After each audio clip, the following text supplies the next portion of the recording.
बऱ्याच दिवसापासून पूर्ण झालेला व दोन्ही बाजूला खाली उतरण्याची व्यवस्था नसलेला असा पूल साधारण वर्ष सव्वा वर्ष आपण प्रतीक्षेत होतो। कारण दोन्ही बाजूच्या आमच्या संजय गावडे वाळव्याला आणि शिरगावचे मालन नाईक आणि अजय मंडले यांना त्यांची नुकसान भरपाई जमीन गेलेली मोबदला मिळालेला नव्हता।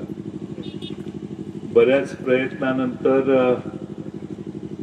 अनेक नियम आणि नदीकाठची मळीची जमीन जी जास्त महाग असते त्याला सरकारी रेडी रेकनर मध्ये रेट देताना टप्प्याने कमी दर करून काही टक्केवारीने दर देण्याची प्रथा, यामुळे बराच काळ आपला सरकारशी झगडण्यात गेला आणि त्यामुळं इकडच्या संजय गावडेंना मोबदला मिळाला, मंडले आणि नाईक पलीकडे आहेत त्यांना मात्र अजूनही मिळालेला नाही।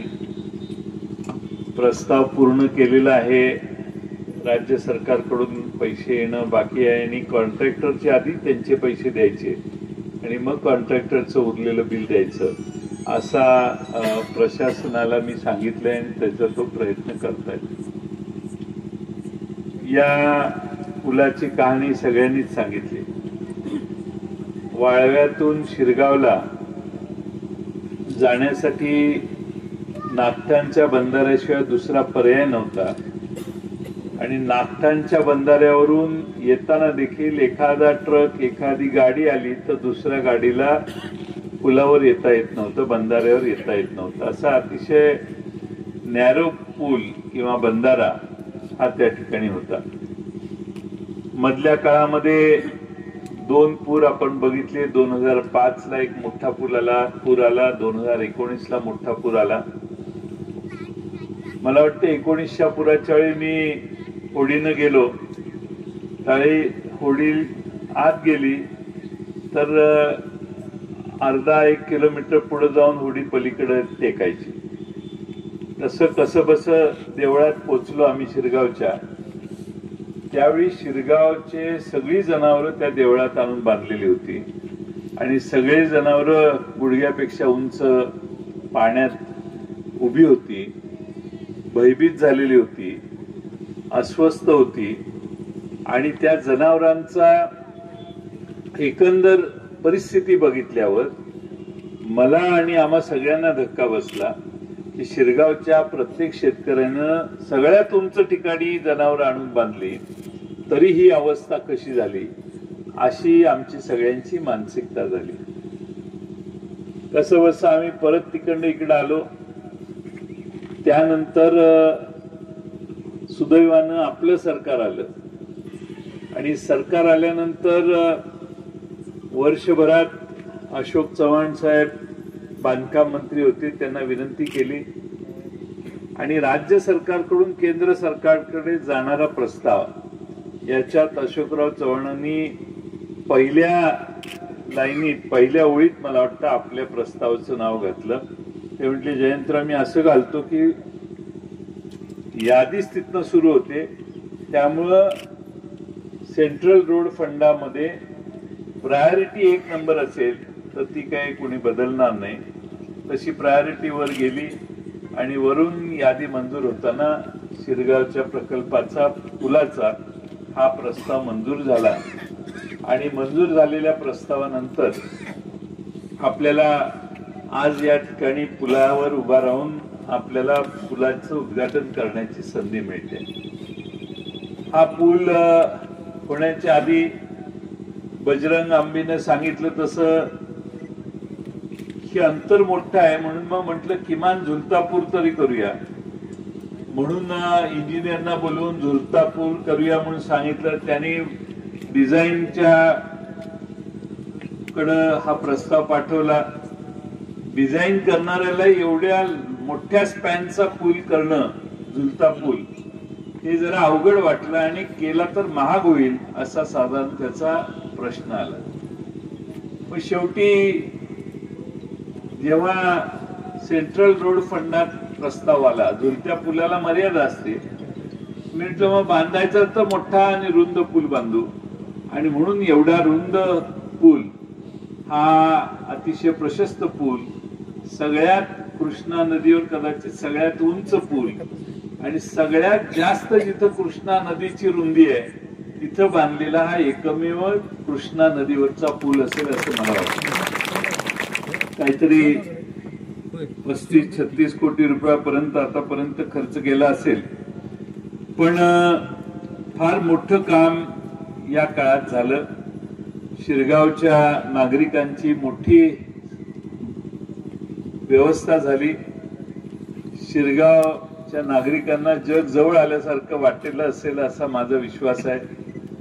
आणि जग जवळ आल्यावर बाकीच्या परिणाम दिसतोच, तसा परिणामही दिसला.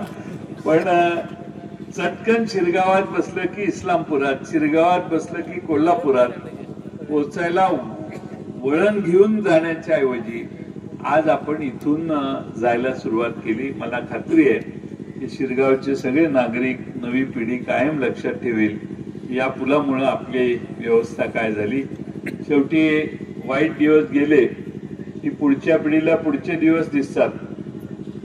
जुन्या पिढीला मात्र मगाशी तात्यांनी सांगितलं, जे अनुभव त्यांनी सांगितले, या कृष्णा नदीच्या काठावरचे पुराच्या वेळी आलेली संकट सांगितली, त्या सगळ्या संकटाला तोंड देणारी जनता कधीच विसरणार नाही या पुलामुळे आपल्याला काय फायदे झाले. आज संजय पाटील यांनी भाषणात सांगितलं की कृष्णा नदीवर किती पूल झाले आणि वारणा नदीवर पूल किती झाले. मध्ये मला परत शेवटी संधी मिळाली आपलं सरकार जाण्याच्या थोडे महिने आधी, तर मी कोरेगावचा वारणा नदीवरचा पूल घातला आणि कोरेगावहून पलीकडं भादोलेकडे जाणारा पूल पूर्ण झाला.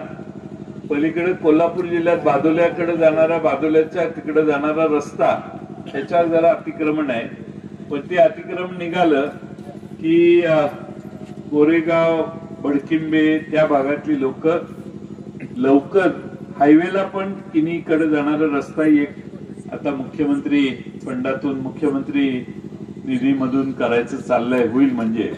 त्यामुळे लवकर पलीकडे जाण्याची तिथेही व्यवस्था फार मोठी झाली. मी यासाठी आपणा सर्वांना सांगतोय की आपण सगळ्यांनी मला संधी जेव्हा जेव्हा दिली तेव्हा तेव्हा कृष्णा आणि वारणा नदीच्या अलीकडची पलीकडची गावं जोडण्याचं मोठं काम आपण मागच्या 15-20 वर्षात केलं. या पुलासारखी अनेक पुलं झाली, पण शिरगावला मंदिरात पाणी ज्यावेळी गेलं त्यावेळी इथला पूल माझी इच्छा होती की सर्वात उंच व्हावा, कारण आपल्याला माहिती आहे की शिरगावचं पाणी किती वरपर्यंत पोहोचू शकतं. आज मला हाळावर इकडे येणारा, गावातनं इकडे येणारा ओढ्यावरचा पूल हा देखील झाल्यामुळं इकडं पूल करणं आणि पलीकडं बाहेर पडायला जागा पूर आल्यावर असणं एक चांगल्या पद्धतीचं व्यवस्था झाली. काल परवा मी बीडला गेलेलो. अनेक वेगळ्या संकटाला त्या भागातली जनता तोंड देते आणि प्रचंड तोंड देण्याचं काम हे आज बीड असेल, जालना असेल, सोलापूर जिल्हा असेल, पलीकडे नांदेड असेल, लातूर असेल, या सगळ्या ठिकाणी पावसाने एवढं मोठं प्रचंड थैमान घातलंय. आता मला इथे यायला वेळ झाला कारण सांगली जिल्ह्यातल्याही जवळपास सर्व तालुक्यांमध्ये सततच्या संततधारेमुळं शेतात पाणी शिरलेलं आहे, शेतात पाणी राहिलेलं आहे. जत मध्ये नदी ओढ्याच्या बाजूनं एक माणूस वाहून गेला आणि प्रचंड जमिनी तुटण्याचं काम, तुटण्याच्या घटना या जत तालुक्यातल्या ओढे आणि नदी नाल्याच्या आसपास झाल्या. एवढा मोठा प्रचंड प्रलयकारी पाऊस कदाचित अनेक वर्षात, 100 वर्षात आला नसेल असं मराठवाड्यात गेल्यावर मला लोक सांगत. त्यामुळे पूर काय असतो हे आपण बघितलेलं आहे. त्या लोकांना पहिल्यांदाच पूर पुराचाच फटका होता. कधीच पाणी न बघितलेल्या गावात पाणी आले आणि कधीही ओढ्याला पाणी नसेल तिथं मोठे फार प्रचंड मोठ्या प्रमाणात वेगात पाणी आलं आणि पाणी एवढ्या जोरात आलं की नदीच्या बरोबर पाण्याबरोबर वाळू आणि गोटे आले आणि शेतात जाऊन पडले. शेतातले पाण्याचे गोटे आणि वाळू काढायला देखील कदाचित 22,000 रुपये त्या शेतकऱ्याला खर्च येईल. पूल जागेवर आहे, पुलाच्या दोन्ही बाजूनं 2-2, 4-4 एकर जमीन तुटून गेली आहे आणि तुटली ती वरवर नाही, पूर्ण 4 फूट 6 फूट खोल काळी जमीन सगळीच्या सगळी तुटलेली आहे. अशी हजारो एकर जमीन शेतकऱ्यांची खरवडून गेलेली, जमीनच गेली. त्यामुळे आता शेती करण्याचा प्रश्नच नाही. अशी प्रचंड मोठ्या संख्येनं लोकांच्या जमिनी अदृश्य होणं हा प्रकार त्या भागात झाला. सुदैवानं आपल्याकडे 5चा तडाखा बसला, 19चा तडाखा बसला. आपली जनता आज पूर आल्यावर काय करायचं याची अतिशय चांगली माहिती आपल्या सगळ्यांना. पण माझी वाळवेकरांना विनंती आहे की आपल्या संकटाच्या वेळी तिकडची माणसं सगळी महाराष्ट्रातली धावून आली होती. वाळवेकरांनी देखील मोहीम हातात घेतली पाहिजे. सगळ्यांच्याकडून पूरग्रस्त भागाला मदत करण्यासाठी आपण आपल्या गावातून एखादा दुसरा ट्रक पाठवणं, 2-4 ट्रक पाठवणं, धान्य देणं, पेंट देणं, कपडा लत्ता जो काही देता येईल प्रत्येकाला तो देणं, ह्याच्यासाठी जरा गावात मोहीम काढा, लोकांच्या मदती गोळा करा आणि ट्रक लावून आपल्या गावात ज्या गावातनं मदत आलेली त्या गावात तरी किमान पाठवण्याचा प्रयत्न करा. माझं नदीकाठच्या सगळ्यांना, शिरगावकरांनाही आव्हान आहे, वाळव्यातल्यांनाही आहे, दोन्ही खेडालाही आव्हान आहे, पलीकडं मसुचीवाडी आणि साटपेवाडी, गौंडवाडी, बोरगाव ह्या सगळ्यांना आव्हान आहे. आपल्यावर आता प्रसंग ज्यावेळी होता, ज्यावेळी ज्यांनी मदत केली त्यांना मदत करणे हे आपल्या सगळ्यांचं कर्तव्य आहे. मी माझ्या परीनं 5-6 ट्रक पाठवून दिलेत. आत्ताच देवराज पाटलांनी कासेगावातल्या लोकांनी गोळा करून बऱ्याच गोष्टी, वस्तू कासेगावातल्या लोकांनी गोळा केल्या. त्याचा एक ट्रक मगाशी कलेक्टर ऑफिस मधून आम्ही निलंग्याला पाठवलेला आहे. मी हे यासाठी सांगतोय की आपणही त्यात पुढाकार घेऊन आपला चांगला प्रयत्न आपण करायला सुरुवात केली पाहिजे. आज खरं म्हणजे आपण सगळे मोठ्या प्रमाणात या ठिकाणी एकत्रित आला. अजून 3 गावात बैठक आहे आणि त्यामुळे मी जास्त वेळ घेत नाही. आपल्या या दळणवळणाची साधनं सुधारल्यामुळं पलूसला जायचं आपलं अंतर कमी झालं असेल असं मला वाटतं. पलीकडं वाळव्यातल्या गावातना पलूस पासून तासगावकडे जाणारं अंतर हे कमी करण्यात आता पुढचा रस्ताही हळूहळू आपण करू की जेणेकरून जेवढी रुंदी या रस्त्याची एवढी नाही पण बऱ्यापैकी रुंदीचा रस्ता पलीकडे कसा जाईल हे बघण्याचं काम देखील भविष्य काळात आपल्याला करावं लागेल. आपण फार मोठ्या संख्येनं उत्साहानं या उद्घाटनाच्या कार्यक्रमाला आला. बोलण्यासारखे विषय बरेच आहेत पण या निमित्ताने आमच्या शिरगावच्या भगिनींनी मला पत्र दिले. राणी भीमराव मचाळेंनी, डेप्युटी सरपंचांनी, की शिरगाव गाव ते हवालदार वस्ती डांबरीकरण मध्ये मी आलो होतो त्यावेळी हे रस्ता सुचवलाय आणि तुम्ही सगळ्यांनी सांगितलं त्याप्रमाणे आपण दरायला लावलाय. थोड्या दिवसांनी त्याचं काम होईल असा मला विश्वास आहे. आणि आपल्या हवालदार वस्तीच्या सगळ्यांना सांगा की हा प्रश्न सोडवायचं काम आपण नक्की करू. आज आपण सगळे या ठिकाणी एकत्रित आलात. आपल्या सगळ्यांच्या साठी आपला प्रतिनिधी म्हणून हा कार्यक्रम व्हावा आणि याचं उद्घाटन व्हावं अशी आमच्या सगळ्यांची इच्छा होती. आता बरेच जण म्हणतात आम्ही केलं पण हे आपण करून राज्य सरकारने CRF फंडात राज्य सरकार जी यादी पाठवतो ती केंद्र सरकार मान्य करतात. त्यामुळं अशोकराव चव्हाणांनी त्यांच्या भागात जलसंपदा मंत्री असल्यावर मी बरीच कामं मंजूर केली. त्यांनी त्यातनं पहिली प्रायोरिटी ही या पुलाला दिली. त्यांचेही या निमित्तानं आभार मानणं आवश्यक आहे. पण एक मोठी व्यवस्था या ठिकाणी आपल्या सगळ्यांचा आमदार या नात्यानं या ठिकाणी उभी करता आली याचा मला मनापासून आनंद आहे. शिरगावच्या कुणालाही कॉलेजला जाणाऱ्या शाळेला जाणाऱ्या मुलाला आपल्या या नव्या सेवेचा चांगला फायदा होईल आणि हॉस्पिटलला जाणाऱ्या सगळ्यांचा चांगला फायदा होईल अशी अपेक्षा व्यक्त करतो.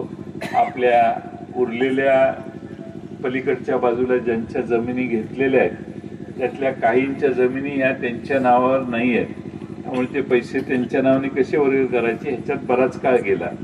पण आता किती वेळ आपण थांबायचं म्हणून आम्ही त्यांना विनंती केली की थोडंसं एवढा रस्ता पुलाचा वापर चालू होऊ दे. त्यांना आम्ही दिलेल्या आश्वासनाप्रमाणे पाठपुरावा करून त्यांची नुकसान भरपाई मिळवून द्यायचं काम आम्ही सगळे करू एवढाच विश्वास त्या निमित्तानं बाळगतो आणि माझे लांबलेलं भाषण पूर्ण करतो. धन्यवाद.